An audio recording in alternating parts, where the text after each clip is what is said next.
Hey y'all, hi. Here I am in somewhat wretched condition. I'm going to be putting makeup on my face, which is honestly the last thing that I should be doing today. I mean, not putting on makeup, clearly. I think that's a good idea. I feel like makeup content is not what I should be filming right now because I've filmed so much beauty product specific content basically over the course of this month. I try to keep a balance on the channel, but somehow I lost track and the pendulum swung way in the makeup direction. So those of you who are really here for the fashion content, the critical thinking content, more of it is coming soon, I promise. But I just need one more day of simplicity. I have the Auric Mirage Shift palette that I haven't even opened yet, and the prospect of opening it and trying it is really what has brought me here today, right? It's what has gathered me here today. So that's what we're going to do. Let's just get right into the meat of the video.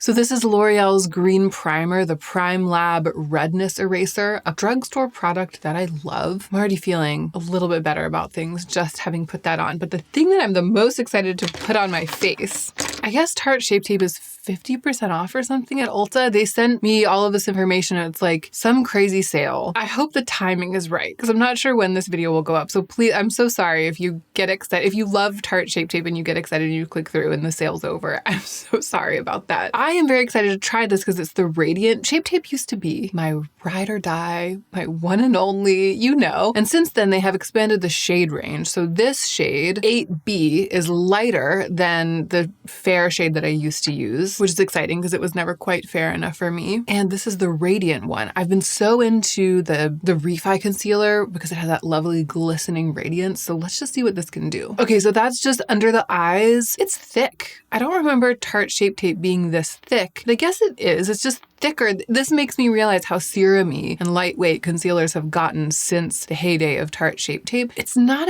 like the coverage is wildly full because I spread it out pretty thin. It's not cakey. It's not overwhelming me. It's just that the product is physically thick. Feels like it's a little grippier and doesn't quite spread as far as the serum-y concealers, but the result is nice. It's really illuminating and the coverage is nice. It's almost like a slightly less luminous, but still really highlighting version of something like Charlotte Tilbury Hollywood Flawless Filter. It's really different, I feel, from the regular Tarte Shape Tape. Yeah, I'm surprised at how well it's blending into my skin. I'm surprised that it's not getting super cakey. I mean, I'm only using a little and I'm blending it out. I really like the shine it gives. You know, I love that glistening skin shine from Refi. This is a little slightly more makeup-y of a shine. You know, it's a little bit more like I've used Glow Lust or Hollywood Flawless Filter or something like a really illuminating primer. So it's giving that, it's like that satin sheen that's really pretty. It's pretty on the contours of the face. I still feel the need to spot conceal. I don't want to add any more because even though I feel as though it wasn't too much, wasn't too cakey, didn't feel too intensely full coverage, all this stuff, I think that's largely because I was using so little and blending it out so sheer. I think if I were to go in with another layer, it would get totally out of control, like to the point where I would want to wipe it off. So just the one sheer layer is the ticket, but it means I need to spot conceal. And I'm just using the NARS Soft Matte Complete Concealer to do that. So that's with the spot conceal. Shape Tape was pretty brightening. I mean, my face was very darkened with redness today and really didn't match my neck. Just that thin layer, I mean, to me, that's quite natural looking, the shade match with the neck. So I might kind of keep it around. I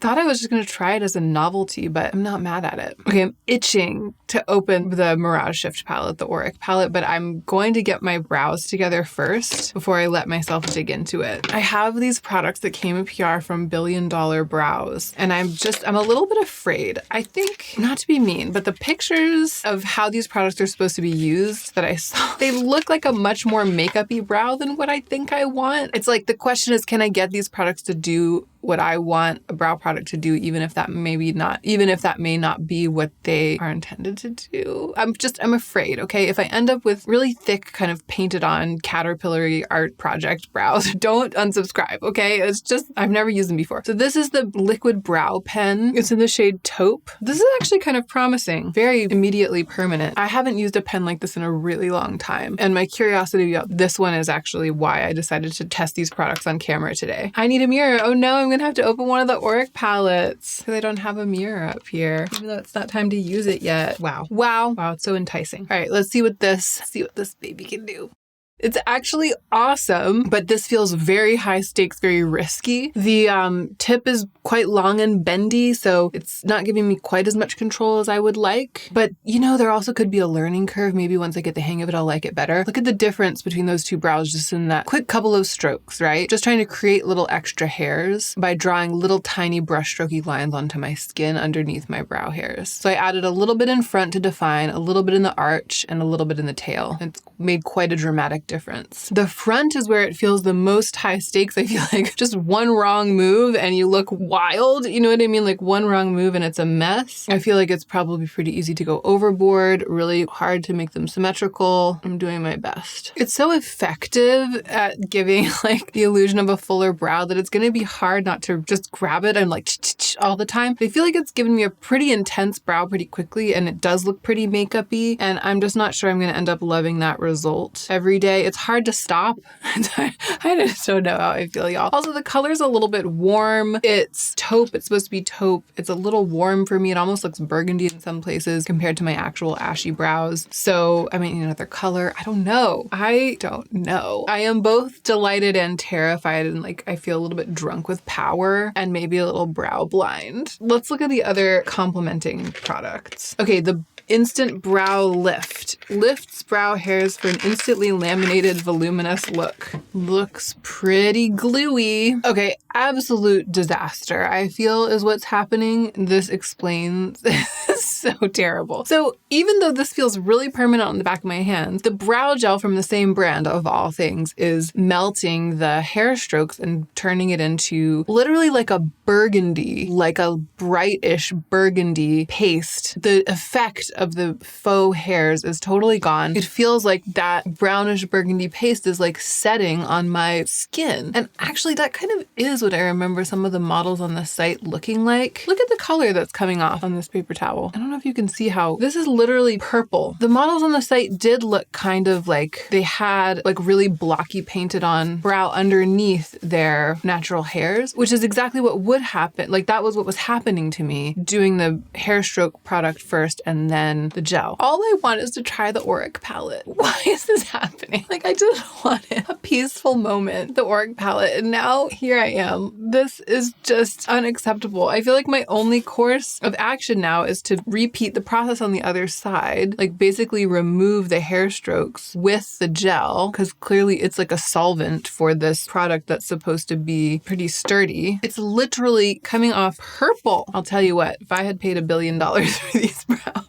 I would be mad and sad. I'm literally using this gel as like a remover. Purple. Oh, I guess I have some micellar water up here. Oh my goodness. Okay, we're starting over, just the gel. So going into clean brows, it's pretty easy to apply. The hold is strong. It has allowed me to sculpt my brows into a pretty natural and I think pretty symmetrical shape, and it's drying down and it's sticking fast. So that's good. I mean, my brows are pretty stubborn. It's usually hard to kind of get them to hold their shape. So it's clearly a really strong hold product. It could definitely be used for full-on brow lamination. I'm not totally into that right now in my life, but as a gel on its own, it's fine. Now, it might be that it would work better if I went in with the marker pen on top of my gelled brows. Like maybe I was using them in the wrong order, but I'm not that brave today, y'all. If I could, I would just be in bed with the covers pulled over my head. It's like that kind of vibe. So I'm just definitely not gonna draw on my brows skin again with that same burgundy marker pen, okay? I have here the ultra fine tip, waterproof, smudge proof, brows on point micro brow pencil in the shade Raven. That's much more up my alley. It's these little hair strokes, those little skinny hair strokes. But yeah, I feel like this is something with which I can work. Wow, the brows are glued. That is some glue. They are glued into place. Okay, this is the filled in brow, and that's the one that I didn't fill in. I have just very delicately and fearfully touched this down into the places where my brow is quite sparse, shaded it in ever so slightly. It's having a hard time drawing over the gluey gel. Like the gel is so present as a layer in my brow hairs and on my skin that it's hard to get through it to draw on my skin with this product. So it also feels like this isn't meant to go on top of the gel. Okay, I think this is my favorite of the three products. This pencil, I like the soft black color. I like that the pencil's kind of hard, so it's easy to get soft, fine hair strokes. It's not doing too much too fast, pretty easy to manipulate. The brows have ended up looking fine. I think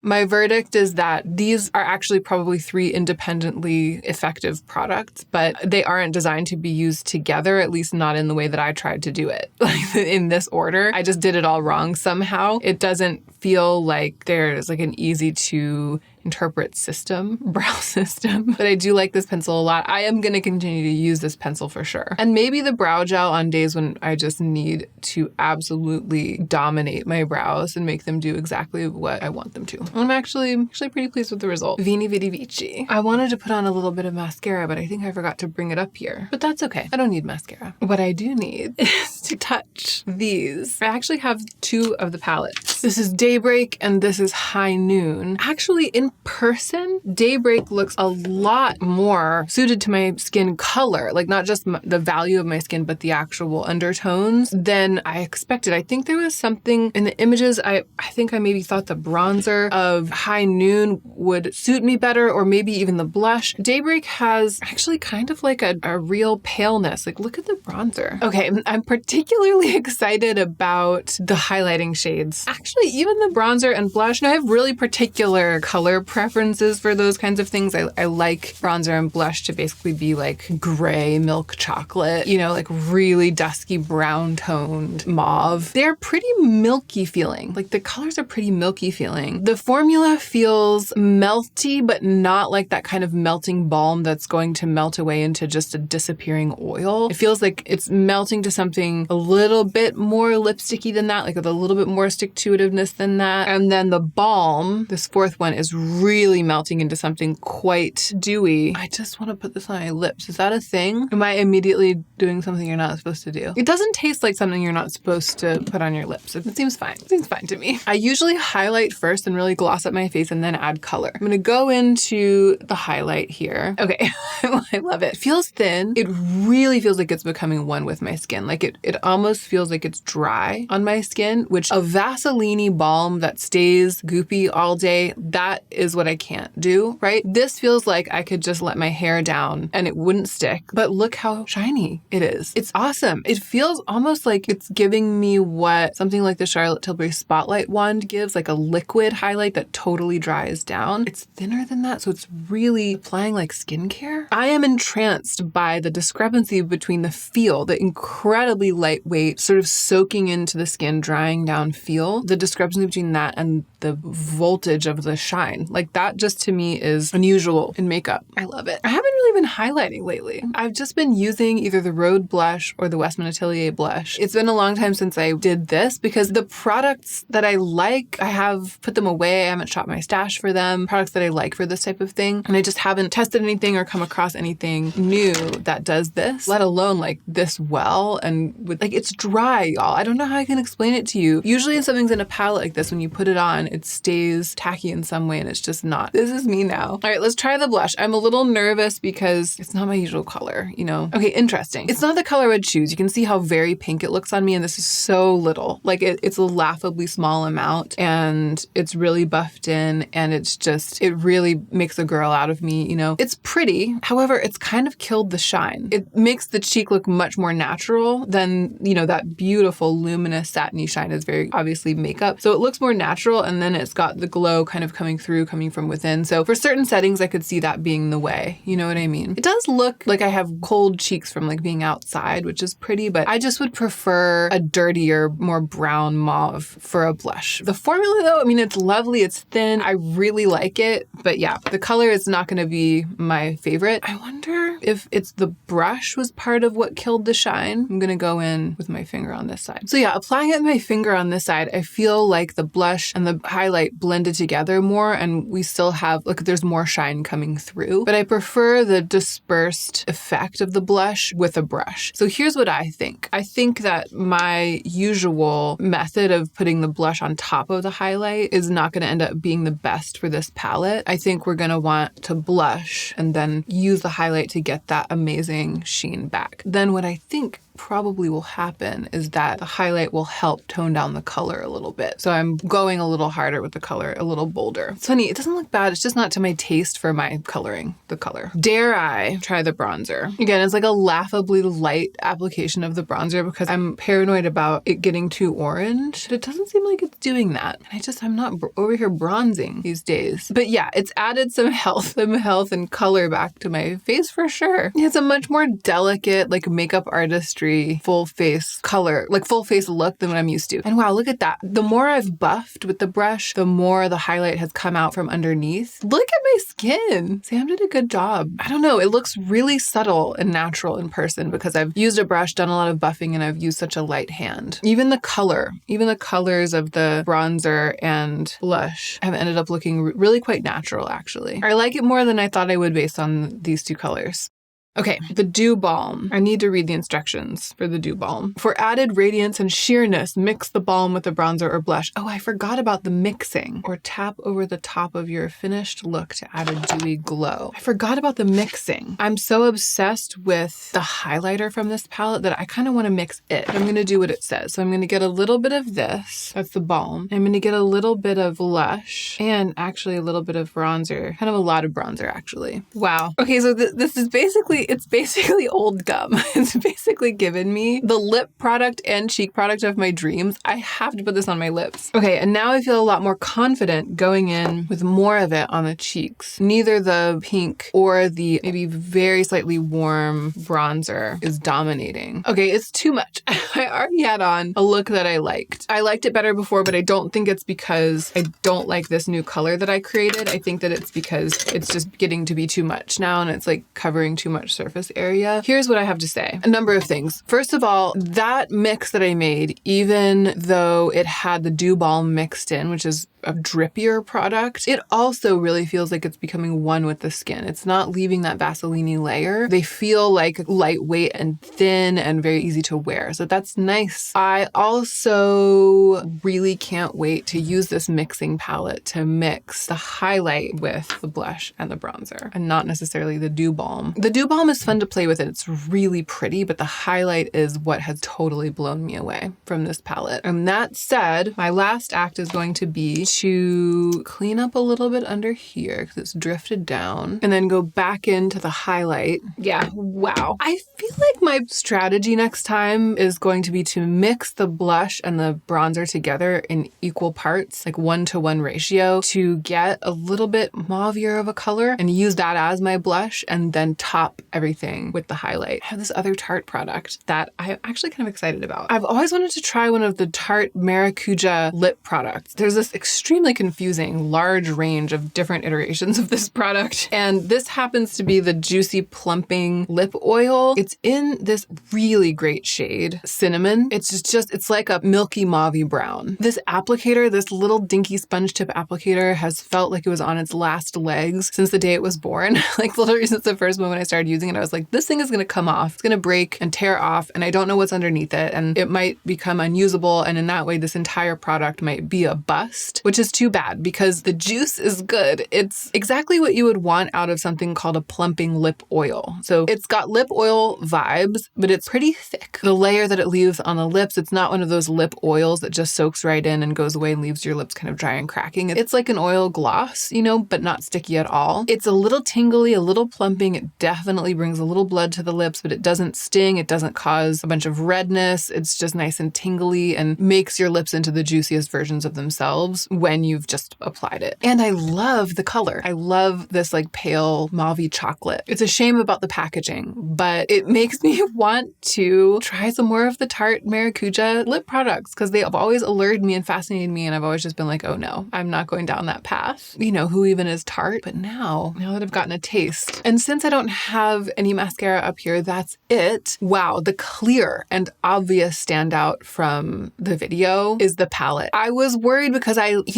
talk with Sam, I care for her. And so I was worried that the colors of the bronzer and the blush would be such a total fail for me that I wouldn't really be able to be enthusiastic about an entire half of the palette. And if I designed it, the shades would be different. But it was amazing. The color that I was able to get when I mixed it was really me. And so that makes me feel like it's very accessible to me. And the fact that it's designed to be mixed and there are these tools for mixing, it's just, I actually got along with it way better than I expected, with all of it way better. But even if I hadn't, even if I only liked 1 out of 4, as long as that one was that highlight, I would still be like wholeheartedly using it every day because I'm really into this glow. I now want to glow again. And the whole look didn't end up bad. I mean, the brows came together. The Tarte Shape Tape Radiant was weirdly effective for me. The lip product, it all looks, I feel very myself. And there's something about the glossed up skin with that kind of ruddy looking color. Like the blush has ended up looking a little ruddy on me. I feel very myself and very natural, and I love it. And I feel way better than I did at the beginning of the video. I really had to drag myself here. It's been a hard month in terms of like climate anxiety, honestly. Like that's exactly what it is. It's always looms, but it's just loomed really large and really harshly lately. And so it's been hard to shake myself out of that. And that's largely why I've just been like making beauty content, because that's what I can kind of do even from the darkest of places. But again, we're going to swing back to the other stuff soon. I also wanted to recommend, it's right at the end of the video, so there are only probably like 2.5 of you left, but I'm going to say it anyway. And then maybe at the beginning of a different video later on. But I read this amazing article in The Atlantic recently. I think it's behind a paywall, but it would be worth, I don't know if they have a free article, like 1 free article a month sign up, or if you can just pay for 1 month and then cancel or something. It's worth it for this one article about how antisocial we are becoming. It really affected me and motivated me to get out and connect more in person with people and with my loved ones. And that has been the only thing. It's been the one balm to the way that this month has felt. It's been the only thing that's helped to shake me out of it. So I really recommend that, especially if you've been feeling like I've been feeling. And that is it. I appreciate you so much for being here. And I really hope you're taking extra good care of yourself so that you can be the most effective version of yourself as you do your work in the world.